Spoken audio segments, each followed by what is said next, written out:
नमस्कार मेरे प्यारे दोस्तों, मैं हूँ लालता मिश्रा और आप सुन रहे हैं परमात्मा के गीत।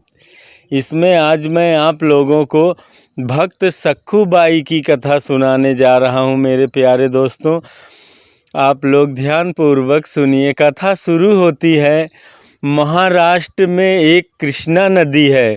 उस कृष्णा नदी के तट पे करहार नाम का एक गांव है, जहाँ पे एक ब्राह्मण का परिवार रहता था। उनके परिवार में मात्र 4 लोग थे। सक्खू बाई के सास ससुर, सक्खू बाई के पति देव और सक्खू बाई, ये 4 लोग रहते थे एक परिवार में। सक्खू बाई तो महाराज भगवान की इतनी बड़ी भक्त थी कि 24 घंटे अहरनिश भगवान श्री कृष्ण के ही ध्यान में बैठी रहती थी। मदन मोहन, लड्डू गोपाल, सहस्त्र नाम का पाठ हमेशा किया करती थी और भगवान की इतनी बड़ी भक्त थी कि 24 घंटे उन्हीं के ही ध्यान में रहती थी। लेकिन महाराज उसके और परिवार वाले इतने दुष्ट, इतने बड़े आतंकी, जब तक सक्खू बाई को 2-4 गालियां न सुना दे उसकी सास, जब तक 2-4 झापड़ न मार दे, तब तक भैया उसको राजभोग हजम नहीं होता था। और रात को सोते समय जब तक उसको खूब खरी खोटी न सुना दे, 2-4 लात न मार दे, तब तक भैया उसका शयन नहीं होता था। और सक्खू बाई दिन रात काम करती घर में। उन लोगों के लिए तो अच्छा अच्छा भोजन बना के देती, पर सक्खू बाई को खाने के लिए वही जो बचा खुचा रात का रखा रहता था, बासी खाने वही खिलाते थे सक्खू बाई को। भैया जितनी हरामी उसकी सास थी, उससे ज़्यादा गया गुजरा उसका पति था। अब अपना दुखड़ा, अपना दर्द किससे जाके सुनाती। भैया उसका ससुर भी मारता, सास भी मारती, पति भी मारता, लेकिन इसके बावजूद भी भगवान की भक्ति उसने नहीं छोड़ा। लोग कहते हैं ना, क्या करूं महाराज, मेरा समय अनुकूल नहीं है, मेरे घर के लोग अनुकूल नहीं हैं, इसलिए भगवान की भक्ति नहीं हो पाती, भगवान का भजन नहीं हो पाता, समय हमारे अनुकूल नहीं है। देखो सक्खू बाई को, उसके सभी दुश्मन चारों तरफ, सुबह शाम उठते बैठते उसको डांट पड़ती, मार भी पड़ती, फिर भी ठीक से भोजन न मिलता, कपड़े न मिलते, रहने को जगह न मिलती, फिर भी सक्खू बाई भगवान की भक्ति में लीन थी। मेरे प्यारे दोस्तों, जहाँ उसका ननिहाल था, पंढरपुर की रहने वाली थी सक्खू बाई।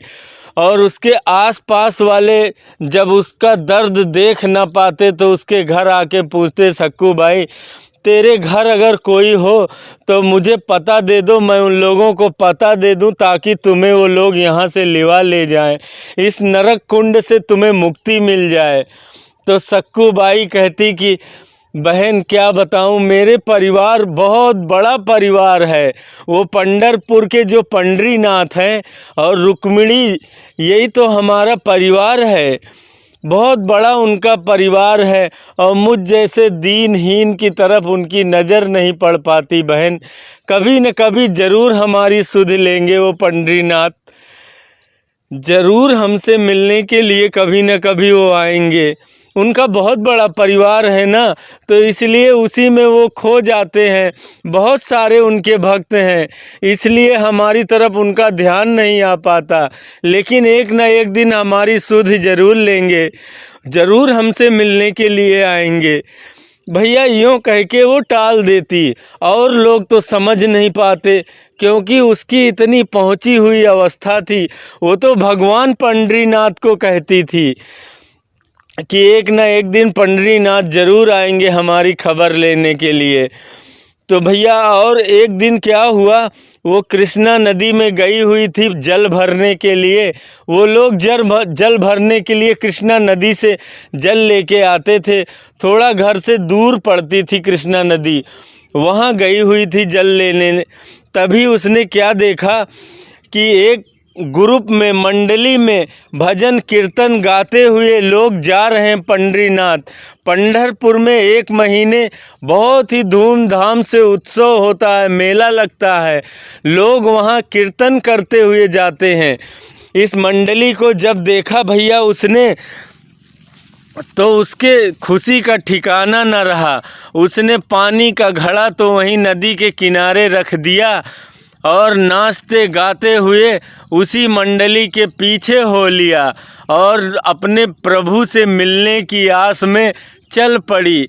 ऐसी उन्मत्त मदमस्त होके अपने प्रभु के ख्यालों में डूब के नाचने लगी कि उसे अपना कुछ होश ही न रहा।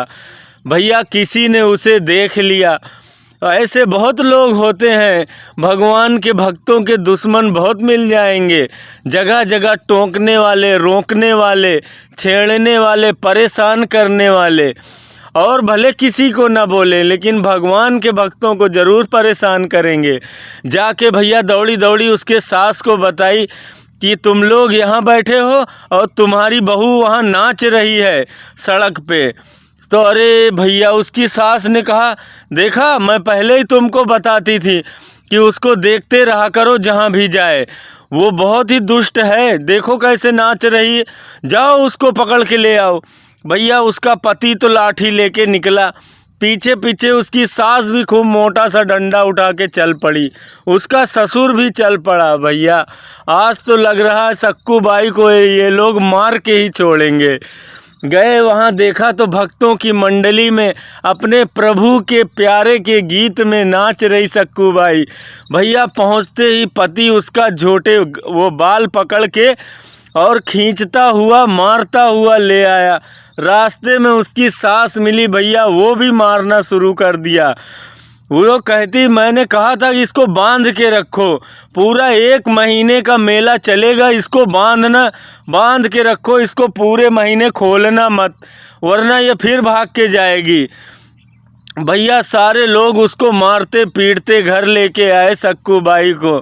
सक्कू बाई दर्द के मारे करा रही, रो रही, हाय श्याम, हाय विट्ठल, हे प्रभु, हे दीनानाथ, हे मेरे प्यारे, मेरी रक्षा करो। खूब हाय हाय करके चिल्ला रही सक्कू बाई, पर इन लोगों को, दुष्टों को बिल्कुल भी दया नहीं आ रही।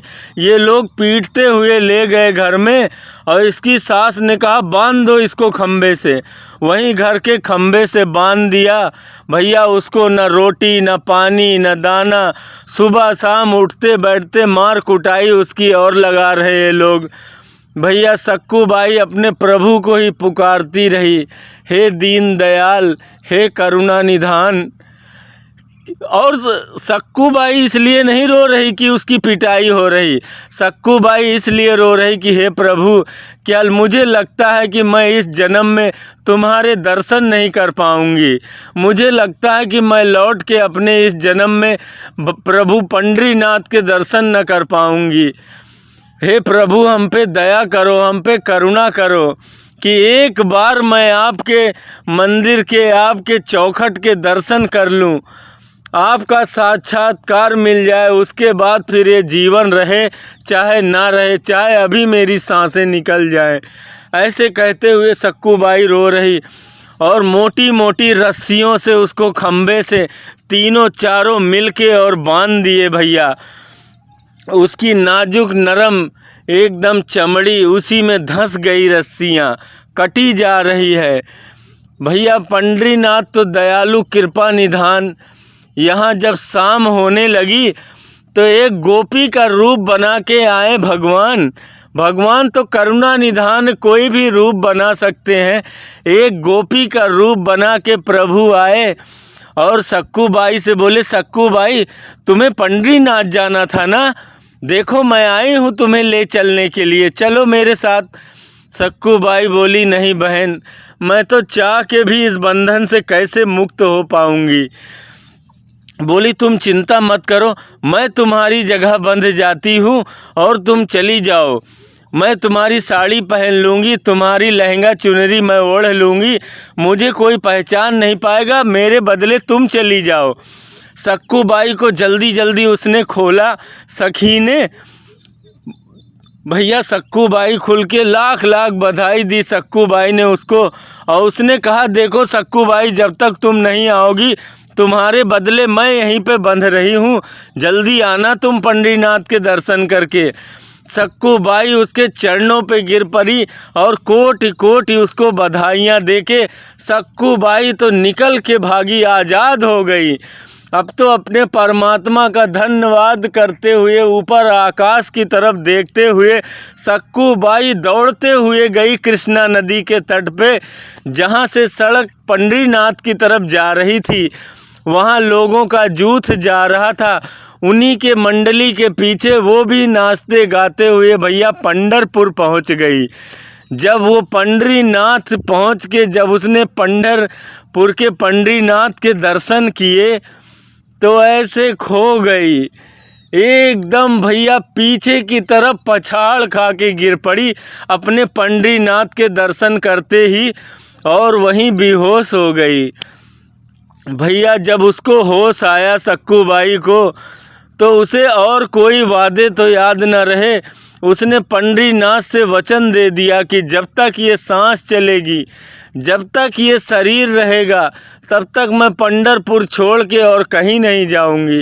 हे मेरे मदन मोहन, हे लड्डू गोपाल, मैं तुझे छोड़ के जब तक मेरी सांस चलेगी मैं और कहीं भी नहीं जाऊंगी।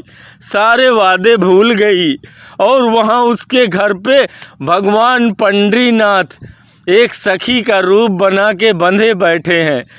भैया ये लोग तो जैसे सक्कू बाई को मारते थे, सताते थे, वैसे पंढरपुर के पंडरीनाथ को मार रहे हैं लोग। देखो उसका पति आया और सता रहा है, लेकिन अब सताने में वो बात न रही। जैसे ही सक्कू बाई से हाथ छुआ इनके पति का, जन्म कोट के अंध अघ पाप नष्ट हो गए उसके पति के, और उसके भीतर ऐसा भाव जगा सक्कू बाई के प्रति। भैया वो हाथ जो मारने के लिए उठे थे वहीं रुक गए। भैया जब पाप नष्ट होते हैं तो मनुष्य का पुण्य उदय होता है, और जिसके घर स्वयं पंडरीनाथ भगवान दीनदयाल आके विराजमान हो, भला उसके पाप कैसे बच सकते हैं।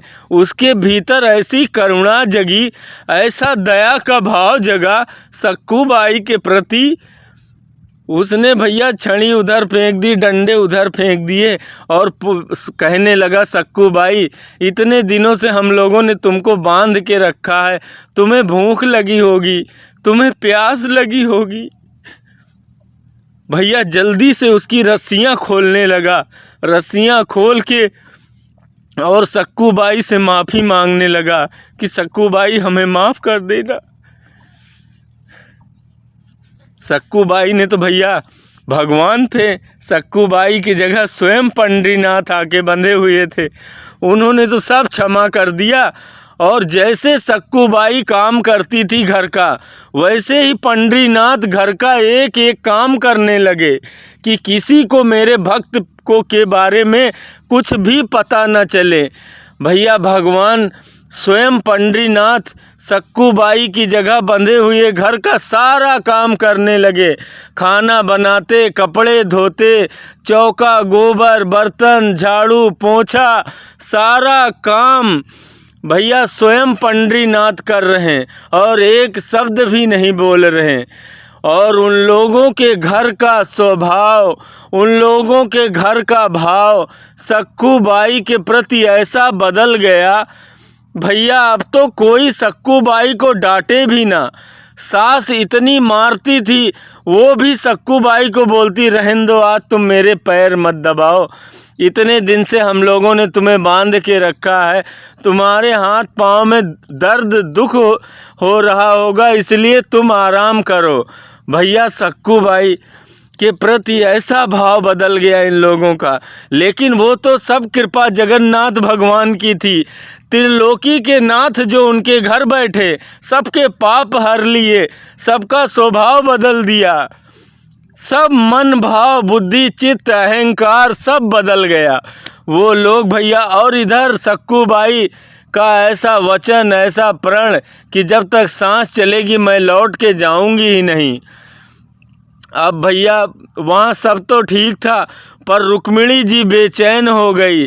प्रकट होके सक्कू बाई को कहा कि सक्कू बाई माफ़ करो हमारे पति को, हमारे पति तुम्हारे घर तुम्हारे भेष में सक्कू बाई बंधे हुए हैं, उन पे दया करो और अब तुम घर लौट के जाओ। अब तुम घर लौट के जाओ, अब तुम्हारे परिवार वाले तुम्हें परेशान नहीं करेंगे। जाओ हमारे पति के ऊपर दया करो, हम पे दया करो, हम देखो कितने दिनों से हमारे पति। भैया तब जाके सक्कू बाई करहार लौट के आई पंढरपुर से पंढरीनाथ के दर्शन करके, और यहाँ भगवान पंढरीनाथ सक्कू बाई बने, उसके घर का सारा काम करते रहे। और जब ये बात भैया सक्कू बाई भी लौट के आई तो उसके घर वालों को ये बात पता चली कि भगवान पंढरीनाथ स्वयं हमारे घर हमारी बहू के रूप में उसके बदले सारा काम करते रहे।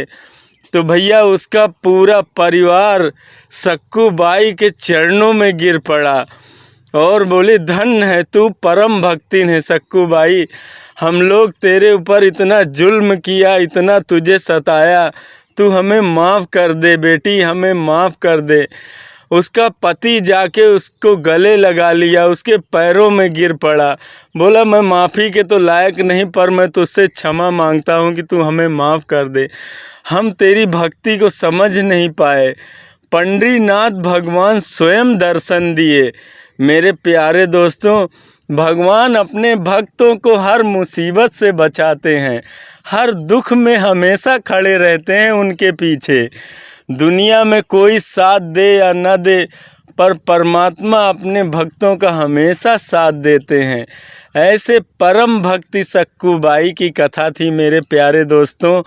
ऐसी और कथा सुनने के लिए आप हमारे चैनल को सब्सक्राइब कर सकते हैं। हम फिर मिलेंगे आपको अपने अगले वीडियो में। तब तक के लिए जय श्री राधे कृष्ण।